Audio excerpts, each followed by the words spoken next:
Capítulo 12. En acuerdo con su hermana, la mañana siguiente Lizzie envió una nota a su madre, suplicándole que le enviase el coche ese mismo día. Sin embargo, la señora Bennet había calculado que la estancia de sus hijas en Netherfield duraría hasta el siguiente martes, cuando Jane cumpliría una semana de estar ahí, por lo que no se avenía a sus planes de recibirlas antes de tiempo. Así que su respuesta no fue la que las muchachas esperaban, o por lo menos no fue del gusto de Lizzie, quien ya estaba impaciente por regresar a su casa. La señora Bennet, en su respuesta a la nota, les hacía saber que no era posible disponer del coche hasta el martes, añadiendo al final del escrito que si el señor Bingley y su hermana las instaban a quedarse, ella accedería de buen grado. Pero Lizzie estaba dispuesta a no permanecer más tiempo en esa casa, temiendo que la prolongación de su estancia se llegara a considerar molesta, por lo que las hermanas decidieron que esa misma mañana manifestarían su deseo de dejar Netherfield y pedir a Bingley que les proporcionara su coche.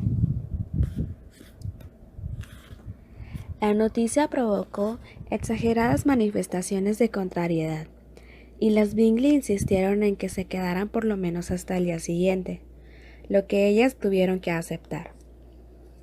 A pesar de su actitud, la señorita Bingley estaba molesta por aquella dilación, pues los celos y la antipatía que le inspiraba Lizzie excedían con mucho su afecto por Jane.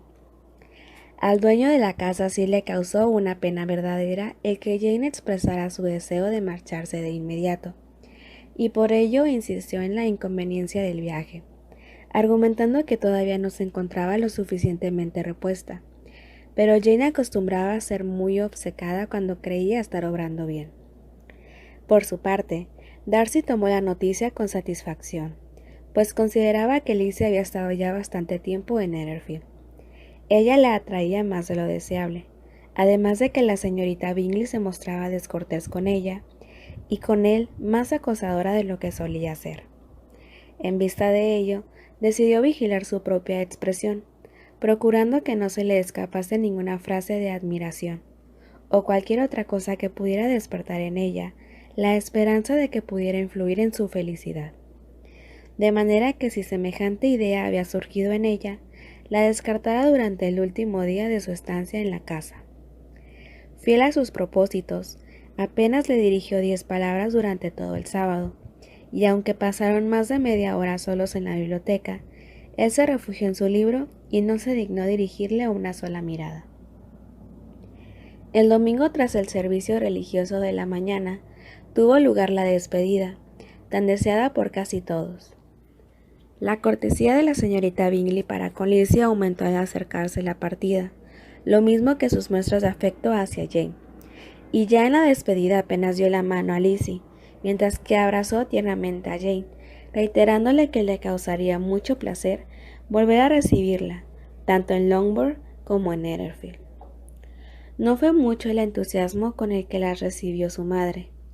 Ella manifestó asombro por su llegada, y afirmó que hacían muy mal en ocasionarle semejante disgusto, dando por sentado que Jane sufriría una recaída a causa de su apresuramiento. Por su parte, el padre, aunque muy lacónico en sus expresiones de alegría, estaba muy satisfecho de volverlas a tener en casa, pues durante su ausencia había notado lo mucho que su ausencia significaba para la familia. Por la noche, cuando todos estaban reunidos, la conversación perdía animación e interés en la presencia de Lizzie y Jane. Como de costumbre, hallaron a Mary sumida en el estudio de la naturaleza humana, ofreciendo la admiración de los demás nuevos extractos de sus lecturas, y pronunciando sus admoniciones de rancia moralidad. Kitty y Lydia guardaban para ella información de muy distinta especie. En el regimiento se había hablado mucho. Habían ocurrido muchas cosas desde el miércoles anterior. Varios oficiales habían comido recientemente en casa de su tío. Un falso soldado había sido azotado, y lo más importante de todo era el rumor de que el coronel Foster iba a casarse.